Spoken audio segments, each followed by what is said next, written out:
Genangan merendam ruas Jalan Dharma Wangsa dan Jalan Fatmawati, Kebayoran Baru, Jakarta Selatan setelah hujan deras. Wapres terpilih Gibran Raka Buming Raka Rabu pagi belusukan ke 3 lokasi di Jakarta. Dokumen C hasil DPR RI Dapil Banten 2 disandingkan ulang oleh KPU Serang. Halo pemirsa Jawa Pos TV warga Jakarta Raya, apa kabar? Saya Disa Nugraha kembali bersama Anda untuk update Megapolitan. Beragam informasi menarik akan kami hadirkan untuk Anda dan kita langsung menuju informasi yang pertama. Genangan merendam ruas Jalan Dharma Wangsa 4 dan Jalan Fatmawati Raya Kebayoran Baru Jakarta Selatan setelah hujan deras mengguyur ibu kota pada Rabu sore. Sejumlah pengendara roda 4 dan roda 2 nekat menerobos untuk menghindar genangan, sementara genangan sempat memutus jalan dari arah Jalan Wijaya menuju Fatmawati. Hasilnya beberapa pengendara mengalami mogok pada kendaraannya. Genangan kembali merendam ruas Jalan Dharma Wangsa dan Jalan Fatmawati Raya, Jakarta Selatan pada Rabu sore. Genangan muncul akibat meluapnya air dari saluran yang tak mampu menampung air setelah hujan deras mengguyur sejumlah kawasan di Jakarta Selatan. Pengendara roda 4 dan 2 yang datang dari arah Jalan Wijaya menuju Jalan Dharma Wangsa Raya terpaksa harus melintasi genangan. Pengendara roda 2 yang nekat melintas di Jalan Dharma Wangsa 4 dan 10 maupun Jalan Fatmawati Raya dengan ketinggian genangan 60 cm sempat membuat Jalan Dharma Wangsa terputus dan tidak bisa dilintasi oleh pengendara mobil maupun motor. Tapi sempat nekat melintas atau gimana bang? Sengaja itu.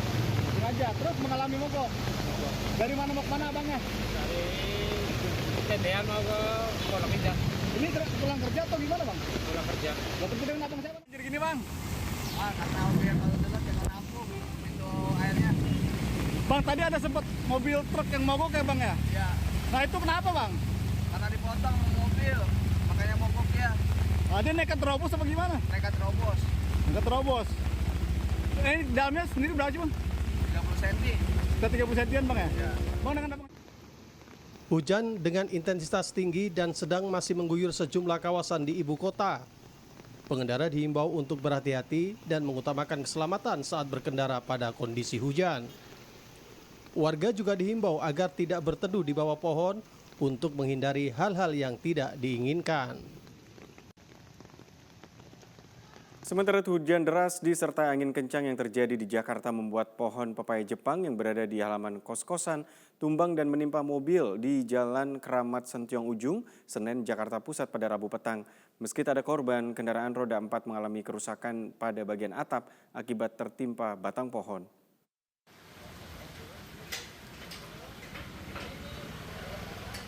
Pohon jenis pepaya Jepang yang berada di halaman kos-kosan di Jalan Keramat Sentiong Ujung Senen, Jakarta Pusat pada Rabu petang tumbang. Selain menutup akses masuk kosan, batang pohon tersebut juga menimpa satu kendaraan roda 4 yang terparkir. Meski tidak ada korban, kendaraan roda 4 mengalami kerusakan pada bagian atap akibat tertimpa batang pohon. Penghuni kos mengatakan peristiwa ini terjadi ketika hujan yang disertai angin kencang terjadi di kawasan tersebut.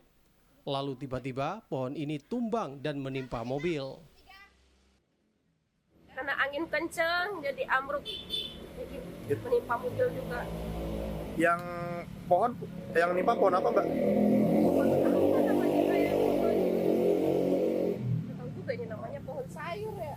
Oh tapi pas tumbang ketiban apa mbak? Mobil. Mobil aja. Ya, mobil aja. Ini kalau pas tumbang gini bisa masuk kan nih mbak? Nggak bisa masuk. Ini keluar nggak bisa, masuk juga nggak bisa. Jadi kita harus menunggu bantuan dari pihak yang berwajib ya. Hingga kini, kejadian pohon tumbang ini sudah dilaporkan ke petugas Kelurahan Keramat untuk segera ditindaklanjuti. Hujan deras disertai angin kencang yang melanda Jakarta pada Rabu sore mengakibatkan pohon asem setinggi 45 meter tumbang. Meski tidak ada korban, tumbangnya pohon tersebut menimpa satu unit motor, gerobak, dan atap rumah.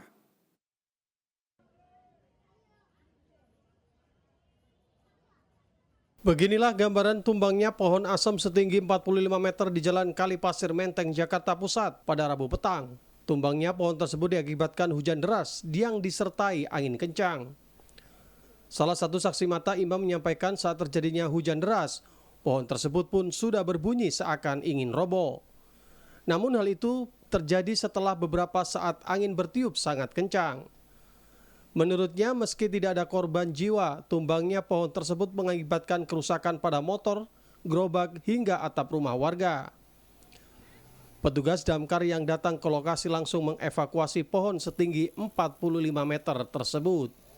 Ini awal kronologisnya gimana Pak tadi Pak? Ya kan tadi kan hujan gede terus angin. Mungkin kan karena pohonnya udah tua ya, udah ini banget. Jadi ya udah berasa sih goyang-goyang di akhirnya kan butuh retak-retak di sini aja ada tukang es di sini. Lari dia langsung. Berarti sebelum tumbang sempat bunyi gitu Pak? Berbunyi. Tapi nggak lama sih bunyinya sih, langsung aja.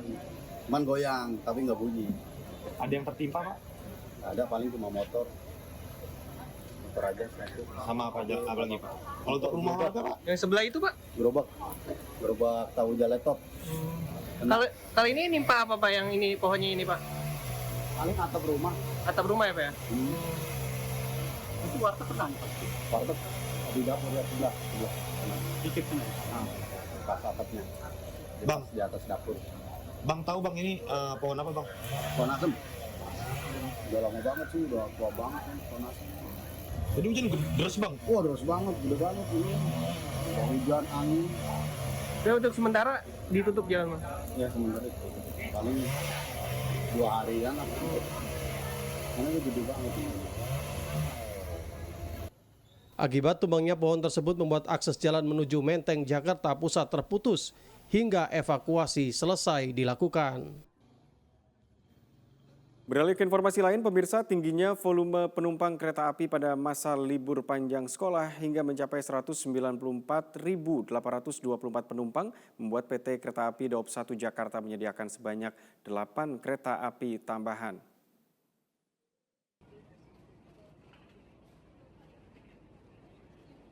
Terhitung sejak tanggal 28 Juni hingga 3 Juli 2024 atau dimulainya masa libur sekolah semester ganjil, volume penumpang kereta api yang berangkat dari sejumlah stasiun di wilayah Daob 1 di Jakarta ke sejumlah kota di Pulau Jawa terus mengalami peningkatan.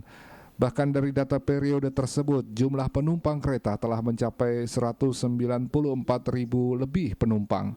Kondisi ini pun membuat PT Kereta Api Daob 1 Jakarta menyediakan sebanyak 8 kereta api tambahan untuk mengakomodir tingginya minat masyarakat yang hendak berpergian menggunakan sarana transportasi kereta api. Adapun 8 kereta api tambahan tersebut diantaranya kereta api Argo Parayangan tambahan relasi Gambir Bandung, kereta api Taksaka tambahan relasi Gambir Jogja, kereta api Manahan relasi Gambir Solo Balapan, hingga kereta api Pangandaran relasi Gambir Banjar. Penumpang naik atau berangkat dari stasiun Gambir dan Pasar Senen alami peningkatan. KAI Daob 1 Jakarta siapkan sebanyak 8 kereta api tambahan selama masa liburan sekolah. Pengoperasian kereta api tambahan untuk mengakomodir penumpang yang akan melakukan perjalanan ke berbagai wilayah dalam rangka libur panjang, high season atau liburan sekolah.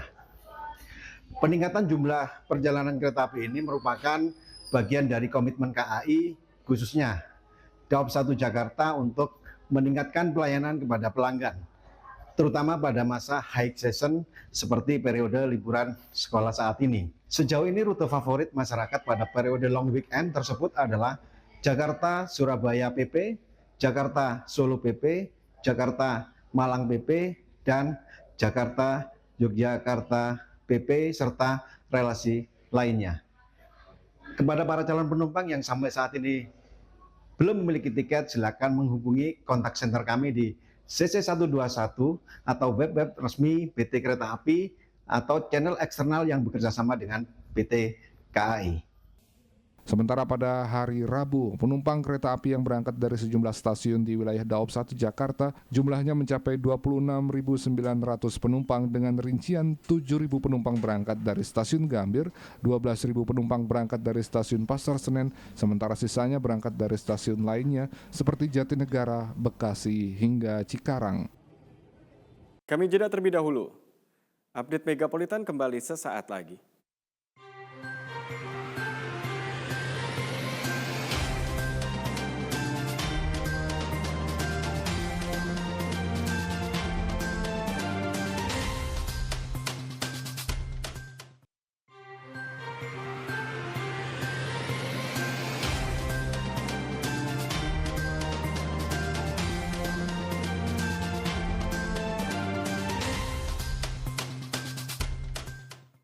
Anda kembali bersama Update Megapolitan. Wakil Presiden terpilih Gibran Raka Buming Raka pada Rabu pagi belusukan ke 3 lokasi di Jakarta. Kunjungan ini dilakukan karena 3 lokasi ini adalah daerah khusus yang perlu perhatian.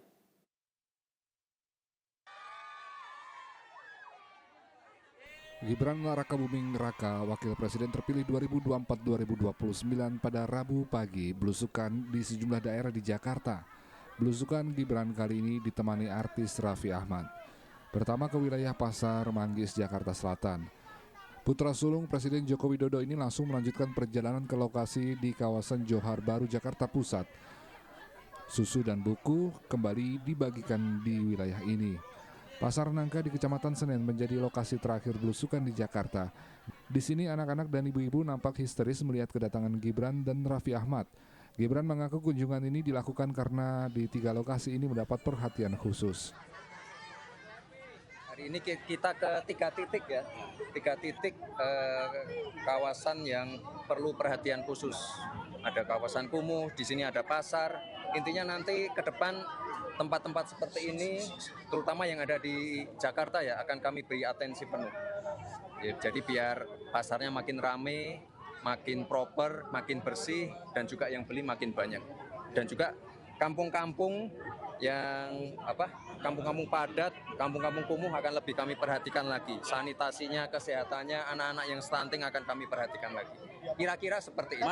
Mas Gibran kan pernah bilang kedatangan ke Jakarta setelah ditetapkan sebagai wakil presiden terpilih akan melakukan banyak belanja masalah. Apakah ini salah satu? Ya, ini termasuk belanja masalah. Makanya minggu lalu kami mengunjungi tempat-tempat yang kumuh, tempat-tempat yang kebanjiran. Hari ini kita belanja masalah lagi di 3 titik. Ya, intinya saya sudah izin kepada Pak PJ Gubernur untuk belanja masalah dan beliau sudah mengizinkan, intinya itu. Ya. Sudah kontak dengan Pak Prabowo terkait kondisi kesehatan terakhir, Mas? Kemarin baru ketemu, kemarin malam saya ke rumahnya ya. Beliau dalam keadaan sehat. Beliau siap bekerja lagi setelah masa recovery. Beliau sangat bersemangat. Ya, Jakarta nanti akan kemana lagi selain Jakarta? Selain Jakarta, saya juga akan keliling ke tempat-tempat lain yang sekali lagi perlu atensi khusus, terutama Indonesia Timur. Tidak hanya Jakarta, Wakil Presiden terpilih ini nantinya juga akan mengunjungi sejumlah tempat untuk belanja masalah. Salah satunya yang menjadi perhatian khusus daerah Indonesia Timur.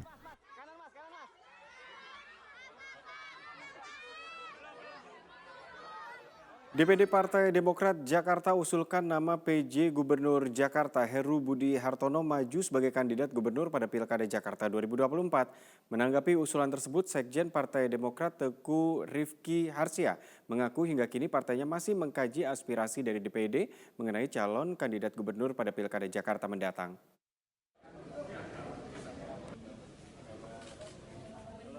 Nama PJ Gubernur Jakarta Heru Budi Hartono masuk dalam Bursa Pilgub Jakarta 2024. Usulan ini muncul dari DPD Partai Demokrat Jakarta yang menyebut nama PJ Gubernur Jakarta itu layak masuk dalam kandidat Pilkada Jakarta mendatang. Menanggapi usulan DPD Partai Demokrat Jakarta, Sekretaris Jenderal Partai Demokrat Teguh Rifki Harsya ditemui usai penjajakan kerjasama politik dengan Partai Perindo untuk Pilkada Serentak 2024 di DPP Demokrat Jakarta Pusat Selasa malam. Dirinya mengatakan saat ini Partai Demokrat masih menggodok sejumlah nama-nama bakal calon kepala daerah yang diusung Demokrat pada kontestasi Pilkada Serentak 2024. Dirinya juga menambahkan, Partai Demokrat menyerap aspirasi serta mengkaji DPD Demokrat Jakarta mengusulkan nama PJ Gubernur Jakarta Heru Budi Hartono pada Pilkada Jakarta 2024. Saya rasa sama tadi yang disampaikan, jadi nama-nama yang ada itu masih terus dikaji, survei, termasuk pembicaraan juga dengan partai koalisi KIM, termasuk juga dengan partai-partai lain, tentu kita bicarakan. Tapi memang masih butuh waktu. Ada beberapa provinsi termasuk DKI Jakarta yang kita terus sedang menunggu hasil survei, melihat tokoh-tokoh yang akan muncul dan juga pembicaraan lintas partai. Itu baru aspirasi dari DPD, tetapi tentu aspirasi itu tentu kita dengarkan juga untuk kita kaji. Di sisi lain, saat ini Partai Demokrat terkait Pilkada Jakarta masih menunggu hasil survei terkait nama-nama yang akan diusung di Pilkada Jakarta mendatang. Wakil Ketua Partai Kebangkitan Bangsa Jazilul Fawait meminta Partai Keadilan Sejahtera atau PKS untuk bersabar dalam pemilihan Gubernur Jakarta. Jazilul menganggap langkah PKS yang mengumumkan pasangan Anies Baswedan dan juga Sohibul Imam seolah menutup komunikasi dengan partai lain. Prosesi penyerahan SK final untuk 4 kabupaten. Wakil Ketua Partai Kebangkitan Bangsa Jazilul Fawait mengatakan PKB masih menjalin komunikasi dengan partai koalisi untuk memenangkan Pilkada Jakarta. Untuk Jakarta sendiri, PKB masih membuka diri sebagai partai pertama mengusung Anies Baswedan dalam Pilgub Jakarta, termasuk dengan Partai Demokrasi Indonesia Perjuangan atau PDIP. Menurut Jazilul, PDIP tertarik mengusung nama Anies JK calon wakil gubernurnya atau dalam pasangan tersebut ada PDIP-nya. Jadi langkah PKS yang mengumumkan pasangan Anies Baswedan dan juga Sohibul Imam seolah menutup komunikasi dengan partai lain, sehingga Jazilul Fawait meminta Partai Keadilan Sejahtera atau PKS untuk bersabar dalam pemilihan gubernur Jakarta. Untuk memenangkan pilkada, tentu harus ditentukan siapa calon pasangannya dan apa saja partai koalisinya. Semakin besar koalisi akan semakin memudahkan untuk menang. Itu DKI. Jadi hari ini PKB tetap akan membuka diri selaku katakanlah partai yang pertama kali mengusung Pak Anies, akan berkomunikasi juga dengan partai-partai lain termasuk PDIP yang meskipun baru secara informal, PDIP juga oke dengan Pak Anies. Bila saja calon wakil gubernurnya atau dalam pasangan itu ada PDIP-nya. Jazilul menekankan Pilgub Jakarta masih dinamis. Partai politik belum ada yang solid termasuk PKB dan juga PKS. Informasi lainnya usai jeda pemirsa. Update Megapolitan kembali sesaat lagi.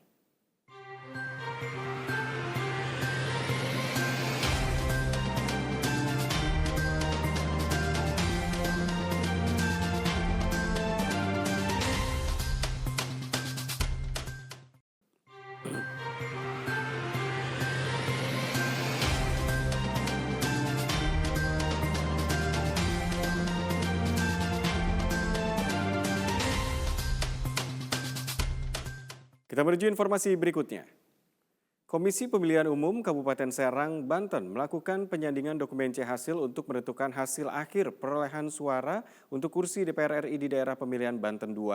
Proses penyandingan ulang ini dilakukan menyusul adanya putusan Mahkamah Konstitusi usai ditemukan adanya perbedaan perolehan suara di 64 TPS tepatnya di Kecamatan Baros. Keputusan Mahkamah Konstitusi untuk melakukan penyandingan ulang terhadap hasil akhir perolehan suara kursi anggota DPR RI di Dapil 2 Banten, tepatnya di Kecamatan Baros, Kabupaten Serang ini dikeluarkan setelah adanya gugatan yang diajukan oleh salah seorang kader Partai Demokrat. Dalam putusannya, Mahkamah Konstitusi menemukan adanya ketidaksesuaian data serta indikasi penggelembungan suara di daerah pemilihan ini, sehingga memerintahkan jajaran KPU Kabupaten Serang untuk melakukan verifikasi ulang guna memastikan keabsahan dan keakuratannya. Proses penyandingan ulang melibatkan seluruh pihak terkait, tak terkecuali saksi dari masing-masing perwakilan 18 partai politik peserta pemilu, Bawaslu, dan aparat keamanan guna memastikan transparansi dan keamanan selama proses penyandingan berlangsung. Ketua KPU Kabupaten Serang Muhammad Nasihuddin mengatakan, guna menjaga integritas dan kepercayaan publik terhadap hasil pemilihan umum kemarin, pihaknya memastikan proses penyandingan ulang ini dilakukan secara cermat dan penuh ketelitian. Menurutnya, jika ditemukan adanya perbedaan antara C hasil dan D hasil yang tersebar di 64 TPS yang menjadi objek sengketa penggugat, maka hasil akhir perolehan suara akan merujuk pada C hasil sebagai patokan utama dalam menentukan hasil akhir. Kemudian juga ditindaklanjuti oleh Surat Dinas KPU RI nomor 995 dan juga Surat Dinas 1043 berkaitan dengan penyandingan perolehan suara pasca putusan MK. Jadi hari ini mekanismenya kita mengundang ya seluruh partai politik, kemudian juga Bawaslu dalam rangka melakukan penyandingan perolehan suara pasca putusan MK. Mekanismenya kita membuka C hasil ya di desa Baros, kemudian kita juga membuka D hasil.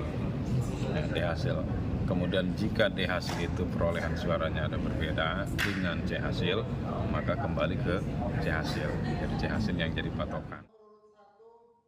Proses penyandingan ulang dokumen C hasil ini diharapkan dapat segera selesai dan menghasilkan putusan yang adil bagi seluruh pihak. Untuk itu, KPU Kabupaten Serang mengajak kepada seluruh masyarakat, terutama pihak penggugat, untuk tetap tenang dan mempercayai prosesnya kepada pihak berwenang demi tercapainya demokrasi yang sehat dan berkualitas. Situs resmi Komisi Pemilihan Umum Kota Tangerang Selatan diretas hacker, tampilan pun berubah menjadi website judi online. Ketua KPU Tangerang Selatan Muhammad Taufik Mizan memastikan bahwa tidak ada data-data yang bocor.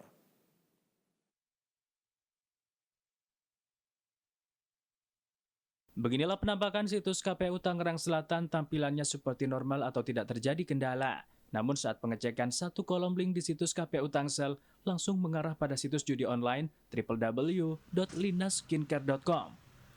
Dalam tampilan itu menampilkan permainan-permainan judi online seperti slot hingga poker. Pada Rabu pagi, Ketua KPU Kota Tangerang Selatan Muhammad Taufik Mizan membenarkan bila situs resminya sempat diretas untuk menjadi website judi online pada Selasa siang tanggal 2 Juli 2024. Dirinya tidak mengetahui persis berapa lama situs diretas, namun saat mengetahui hal tersebut, pihaknya langsung menindaklanjuti dengan melakukan pemblokiran atau take down situs guna pencegahan. Meski demikian, dirinya memastikan jika data-data yang ada aman, tidak ada yang hilang. Ya, sebetulnya yang dihack itu di RPP ya, dia hanya covernya saja. Tiba-tiba ada masuk link yang ke judi online ya. Tapi pada prinsipnya alhamdulillah semua data dan sebagainya tidak ada yang masuk ke sana. Dan kita pastikan setelah kita tahu ada hacker masuk, kita langsung take down saja website kita. Dan alhamdulillah kalau bicara data, kita punya data digital, ada data yang manual kan. Maka di data arsip kita alhamdulillah sampai saat ini kita sampaikan aman. Nah, kalau boleh tahu itu berapa lama di hacknya? Kami nggak tahu persis ya, tapi setahu kami kemarin dari mulai jam 11, begitu jam 12 kita langsung koordinasi dengan teman-teman PPID dan IT, langsung di take down dan kita cross checknya itu hanya baru di halaman PPID. Di halaman Sipangsi ya, di halaman depan. Selanjutnya, pihak KPU akan berkoordinasi dengan pihak ketiga untuk lebih memperketat keamanan situs guna mencegah kejadian serupa.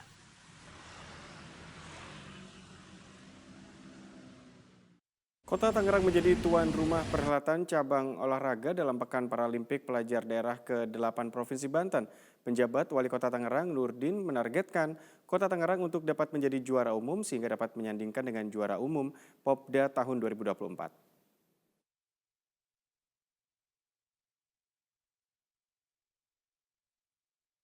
Jadi tuan rumah perhelatan ajang olahraga seprovinsi Banten. Usai menjadi juara umum di Popda kemarin, kali ini Kota Tangerang menjadi tuan rumah dalam ajang Pekan Paralimpik Pelajar Daerah atau Paperpeda ke-8 Provinsi Banten. Penjabat Wali Kota Tangerang Nurdin mengatakan bahwa pihaknya telah menyiapkan 6 venue dalam ajang Paperpeda kali ini yang telah berstandar nasional. Dengan menerjunkan sebanyak 30 atlet, pihaknya berharap dapat menjadi juara umum sehingga dapat menyandingkan dengan juara umum Popda. Nah, tentu kita berharap bisa menyandingkan juara umum Porda dan Pepaperda ini. Saya kira ini bukan sesuatu yang muluk, dengan persiapan yang sudah dilakukan dan dukungan dari seluruh masyarakat Kota Tangerang, insya Allah ini bisa kita capai. Nah, untuk tuan rumah, sebagaimana yang di beberapa kesempatan saya sampaikan, bahwa Kota Tangerang kita dorong terus menjadi sport tourism. Jadi fasilitas-fasilitas yang kita punya berada dalam kondisi ready to use, kapanpun siap digunakan, dan itu sudah terstandar nasional, dan ada juga yang kita dorong untuk bisa masuk ke international standar, sehingga event-event yang sifatnya internasional bisa kita lakukan. Nah, ini proses yang terus kita lakukan agar Kota Tangerang benar-benar menjadi kota tujuan untuk sport di Indonesia.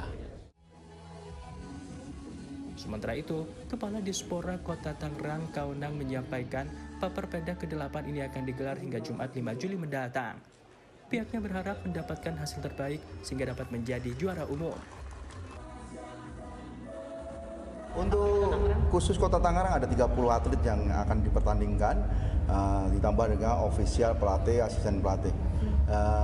Nggak ada target lain kecuali sukses dalam prestasi juara umum Kota Tangerang. Semoga Allah ridho kita juara umum, kita persiapkan benar-benar atlet kita bekerja sama dengan NPC Kota Tangerang. Rasanya juga Provinsi Banten berdiri sampai sekarang kita belum pernah juara Pepaperda. Moga-moga tahun ini kita bisa mempersembahkan yang terbaik buat masyarakat Kota Tangerang. Paperpeda ke-8 Provinsi Banten merupakan puncak pembinaan olahraga pelajar disabilitas seprovinsi Banten yang digelar 2 tahun sekali. Ajang ini merupakan persiapan menuju Pekan Paralimpik Pelajar Nasional tahun 2025. Akan ada sebanyak 6 cabang olahraga yang akan dipertandingkan oleh atlet pelajar disabilitas dalam ajang Paralimpik Pelajar Daerah Kabupaten dan Kota seprovinsi Banten.